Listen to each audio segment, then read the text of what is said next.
اللهم صل علی محمد وعلی آلہ وصحبہ وسلم۔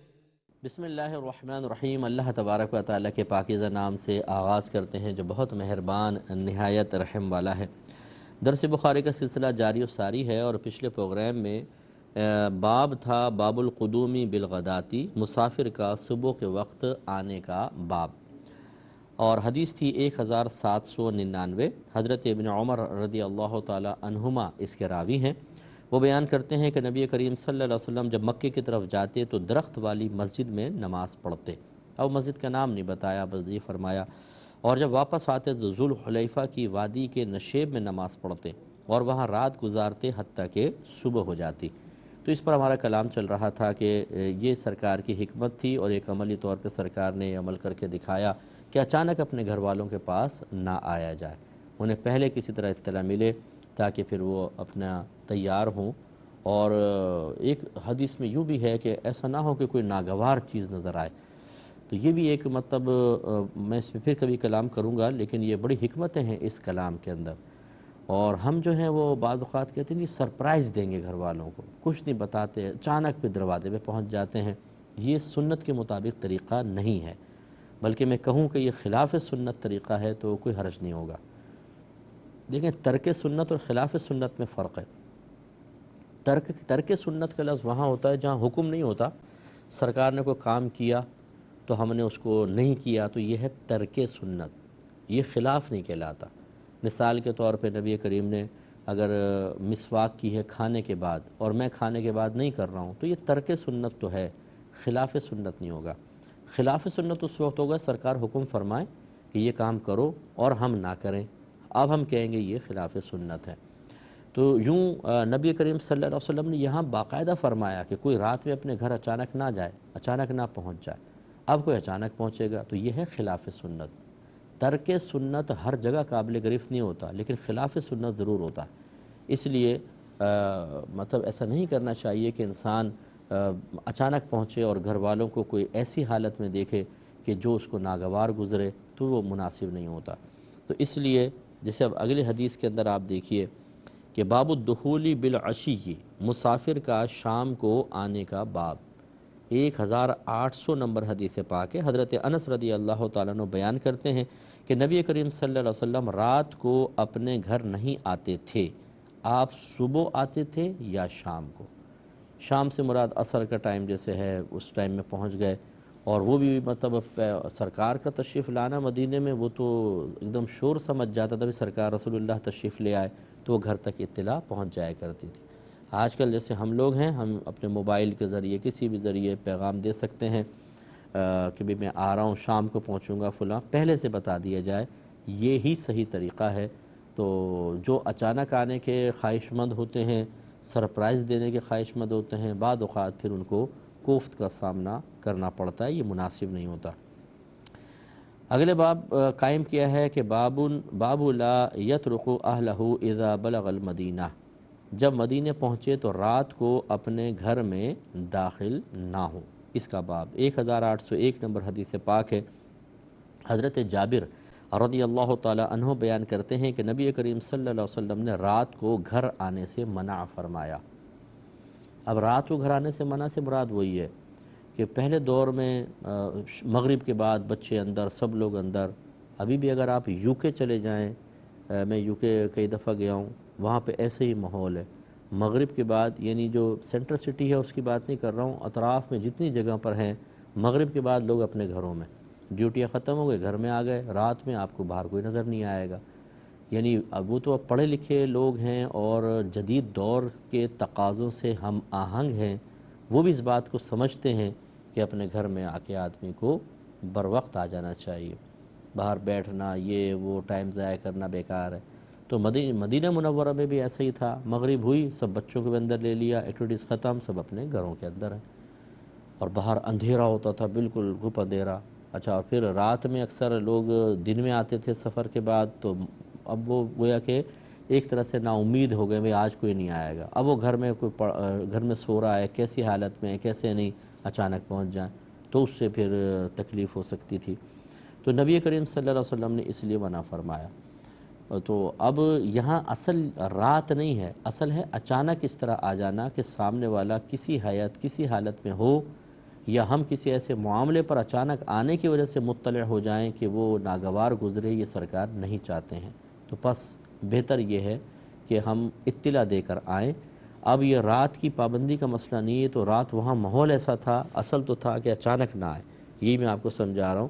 تو اب ہمارے یہاں پر کیونکہ اب تو ہمارے خصوصاً بڑے شہروں میں جیسے ہمارے کراچی میں، یہاں تو رات 2 3 4 بجے تک چلتی رہتی ہے، لوگ دیر سے سوتے ہیں، پھر تھوڑا دیر سے اٹھتے ہیں، اگرچہ غلط روٹین ہے۔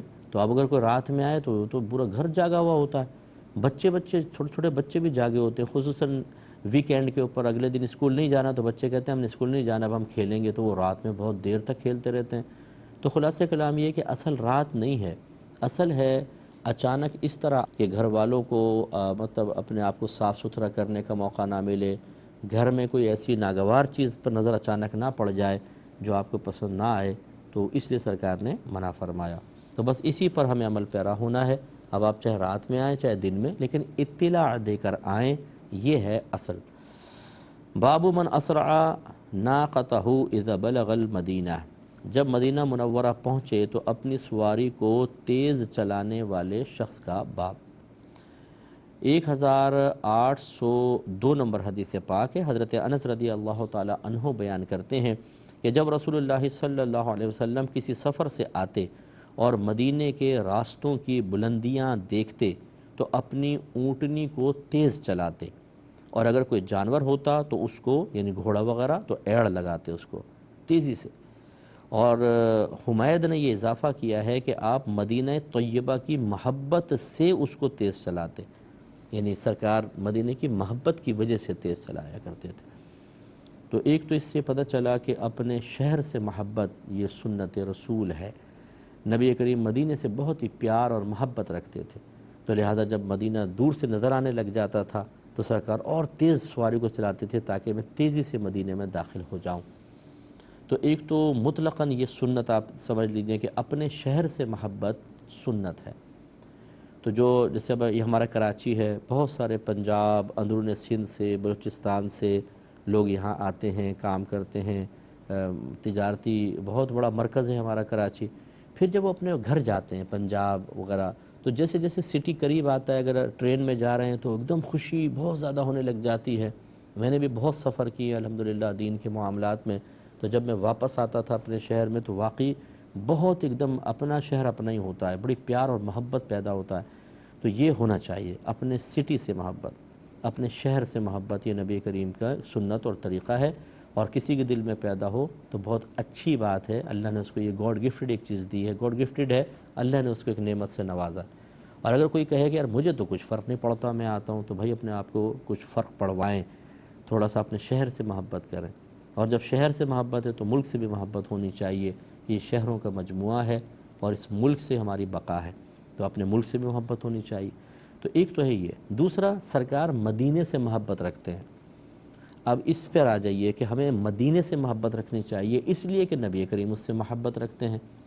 جب نبی کریم صلی اللہ علیہ وسلم ہجرت فرمانے لگے، مکے سے باہر آئے، تو اللہ تعالیٰ کی بارگاہ میں عرض کی یا رب کریم، تو مجھے اس مقام سے باہر لا رہا ہے جو مجھے سب سے زیادہ محبوب تھا، اب مجھے وہاں پہنچا دے جو تجھے سب سے زیادہ محبوب ہو۔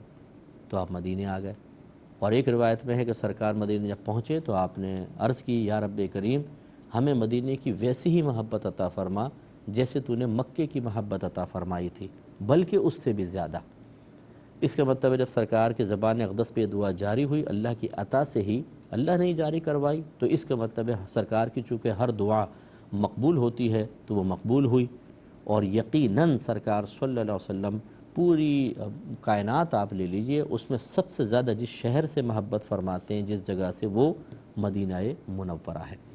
تو اب محبوب کا محبوب ہوتا ہے، اس ضابطے کے تحت ہمارے سرکار ہمارے محبوب، مدینہ آپ کو محبوب، تو ہمیں بھی محبوب، اس لیے مکے سے بھی محبت رکھیں، وہ بھی سرکار کو محبوب رہا ہے، لیکن مدینے سے بھی محبت رکھیں کیونکہ وہ سرکار کو محبوب ہے۔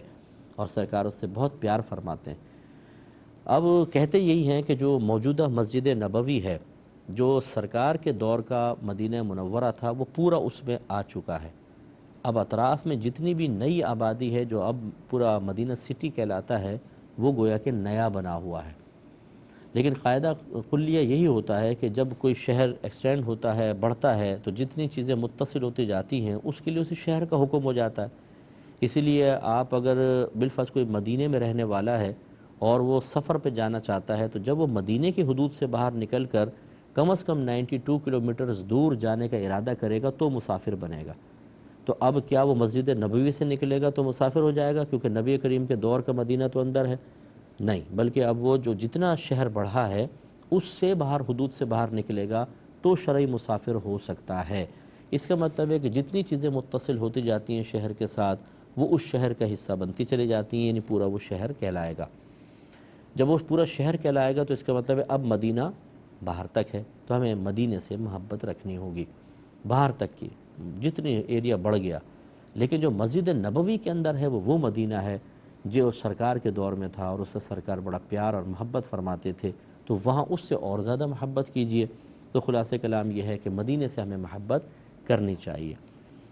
پھر سرکار جب قریب آتا تو اپنی سواری کو تیز کر لیتے تھے تاکہ میں مدینے تک پہنچ جاؤں جلدی سے۔ اس کا مطلب یہ ہوا، آپ دیکھیں، آپ اللہ کے نبی ہیں، آپ ایک مرشد ہیں، لیکن قلبی میلان آپ کے ساتھ بھی ہے۔ سمجھانا یہ مقصود ہے کہ بعض لوگ یہ سمجھتے ہیں کہ کوئی اپر لیول پر آ جاتا ہے نا، جب کوئی عالم بن گیا، بہت بڑا مفتی بن گیا، کوئی لیڈر بن گیا، کوئی بہت بڑا مرشد بن گیا، تو شاید یا صحابی ہیں، انبیاء علیہم السلام ہیں، ان کے شاید کوئی جذبات نہیں ہوتے، احساسات نہیں ہوتے، فیلنگز نہیں ہوتی، سب ختم ہو جاتے ہیں اور صرف بس اللہ کی طرف استغراق ہو جاتا ہے۔ یہ صحیح چیز نہیں ہے۔ یہ ذائقے محسوس کرتے ہیں، یہ کھانے سے راحت حاصل کرتے ہیں، انہیں بھی پانی سے راحت حاصل ہوتی ہے، مشروبات سے راحت حاصل ہوتی ہے۔ اگر مرد حضرات ہیں تو ازواج سے رغبت رکھتے ہیں، بچوں سے پیار کرتے ہیں، محبت کرتے ہیں، اچھی بات سن کے خوش ہوتے ہیں، بری بات سنتے ہیں تو صدمہ ہوتا ہے، تکلیف پہنچتی ہے۔ تو یعنی گویا کہ یوں نہ سمجھیے کہ جیسے اب اولیاء کرام کے واقعات ہم پڑھتے ہیں تو بعض اوقات اس انداز سے لکھا ہوتا ہے جیسے ان کے لیے سب چیزیں بے معنی ہو گئی ہیں اب، اور وہ حس سے خالی ہو گئے ہیں۔ یہ جو ایک تصور سا قائم ہوتا ہے نا، یہ صحیح تصور نہیں ہے، وہ ایسا نہیں ہوتا۔ وہ مطلب ٹھیک ہے، ان کا استغراق اللہ کی طرف زیادہ ہو جاتا ہے، لیکن وہ ان تمام چیزوں کے ساتھ مشغول رہتے ہیں۔ اس میں پھر دو باتیں سامنے آئیں۔ ایک یہ کہ اگر کوئی بزرگ شخصیت کہلا رہی ہے، وہ اپنے بچوں کو پیار کر رہے ہیں، وہ اپنے زوجہ کا ذکر کر رہے ہیں کہ بھئی مجھے گھر پہنچتا ہے، میرے زوجہ انتظار کر رہی ہوں گی، وہ کچھ اچھا کھا رہے ہیں، اچھا پی رہے ہیں، تو آپ کہیں یار یہ تو بزرگی نظر نہیں آئی ان میں، ان پہ تو جذبات غالب ہیں، بیوی کا سوچ رہے ہیں، بچوں کو سوچ رہے ہیں، اچھا کھانا، اچھا پینا۔ ارے بھائی وہ انسان ہیں، کوئی مطلب انسانیت سے باہر نہیں نکل گئے ہیں، تو یہ تو جذبات سب کے ساتھ ہوتے ہیں۔ اب نبی کریم صلی اللہ علیہ وسلم کے ساتھ دیکھیں، جذبات و احساسات ہیں کہ آپ مدینے کو دیکھ رہے ہیں تو فرط محبت میں تیز کر رہے ہیں سواری کو، اس کا مطلب دل میں پیار محبت ہے، تو یہ کوئی اجنبی چیز نہیں ہے۔ اچھا، دوسرے اس کو ایک اور جہت سے دیکھیں کہ بعض اوقات جب کوئی نیا نیا طریقت کے راستے میں آتا ہے تو وہ سمجھتا ہے کہ شاید جب تک بیوی کی محبت دل سے نہ نکل جائے، بچوں کی، گھر کی، دوستوں کی، اچھے کھانا، اچھا پینا، تب تک مجھے بزرگی نہیں ملے گی۔ تو وہ کوشش کرتے ہیں بتکلف کہ میرا دل نہ بیوی کی طرف مائل ہو نہ بچوں کی طرف، اور بس اگر ہو بھی جائے تو یار اس کا مطلب میں کچا ہوں، ابھی بھی دیکھو نا محبت ان کی آ رہی ہے دل میں۔ ارے بھائی خدا کا خوف کریں، یہ کون سی طریقت کی بات کر رہے ہیں؟ نبی کریم جو تھیوری بیان فرمائی وہ شریعت ہے، جو کر کے دکھایا وہ طریقت ہے۔ شریعت اور طریقت ملتی ہے تو انسان کو معرفت حاصل ہوتی ہے، اور پھر معرفت، طریقت، شریعت سب ساتھ لے کے چلتا ہے تو حقیقت تک ایک ٹائم آتا ہے پہنچ جاتا ہے۔ نبی کریم صلی اللہ علیہ وسلم سے بڑھ کر اللہ تعالیٰ کی بارگاہ میں کون مقبول ہوگا؟ آپ سے زیادہ اللہ سے ڈرنے والا کون ہوگا؟ آپ سے زیادہ صاحب تقویٰ کون ہوگا؟ اللہ کے سب سے زیادہ، آپ سے زیادہ مقرب اللہ کا کوئی ہو سکتا ہے؟ نہیں۔ پھر سرکار کا طرز عمل دیکھیں، اور جب آپ کی آخری ایام زندگی کے، ظاہری زندگی کے آخری ایام آئے تو کیا آپ نے روایت نہیں سنی کہ نبی کریم صلی اللہ علیہ وسلم نے اپنے تمام ازواج سے یہ کہا کہ کہ اگر آپ اپنی باری چھوڑ دیں تو میں چاہتا ہوں کہ آخری اپنی زندگی کے ایام عائشہ کے ساتھ گزاروں۔ تو سرکار نے باریاں مقرر کی ہوئی تھیں، آپ کی جو ازواج تھیں، ایک رات ایک کے پاس، دوسری کے پاس، جو ایک طریقہ کار ہوتا ہے مرد کے لیے لازم ہوتا ہے۔ لیکن جب آخری ایام آئے، آپ جانتے ہیں کہ اب دنیا سے پردہ فرمانا ہے، تو سب سے اجازت طلب کر لی کہ وہ اپنا حق خود ساقط کر دیں۔ اور کیوں؟ تاکہ میں اپنا وقت سیدہ عائشہ کے پاس گزاروں آخری۔ اب بتائیں کیا یہ قلبی میلان نہیں ہے اپنی زوجہ کی طرف؟ تو اب کیا یہ طریقت کے منافی ہو گیا؟ معاذ اللہ کیا یہ نفس کے مغلوب ہونا کہلائے گا؟ نہیں بھائی جان، سمجھنا چاہیے۔ تو اس لیے طریقت ہمیں یہ نہیں کہتی کہ اگر آپ اس راستے پر آ گئے ہیں تو اب بیوی کو بہت زیادہ نہ دیکھو، اس کے قریب نہ جاؤ، اور بچوں سے دور رہو، اچھا کھانا نہ کھاؤ، اچھا پانی نہ پیو۔ اصل چیز ہے نفس کو مغلوب کرنا، شیطان سے مقابلہ کرنا۔ اگر آپ نفس کو مغلوب کر لیتے ہیں، مراد یہ کہ اس کی کوئی حرام خواہش پوری نہیں کرتے ہیں، شیطان کی بات نہیں مانتے ہیں، فرض واجب سنت موقدہ پوری کرتے ہیں، حرام مکروہ تحریمی اطاعت سے بچتے ہیں، تبلیغ دین کرتے ہیں، اور اس کے بعد آپ بیوی بچوں کو ٹائم دیتے ہیں، اچھا کھانا کھاتے ہیں، پانی پیتے ہیں، اس سے حص حاصل کرتے ہیں، اچھا لباس پہنتے ہیں، کس نے منع کیا؟ تو یہ طریقت کی کوئی منافی نہیں ہے۔ اب جس نے سمجھا نہیں ہوتا نا، تو وہ پھر ایسے ہی ہوتا ہے کہ اس قسم کی حرکتیں کر کے تصوف کو بھی بدنام کر دیتا ہے۔ تو نبی کریم صلی اللہ علیہ وسلم کا طرز عمل یاد رکھیے بس۔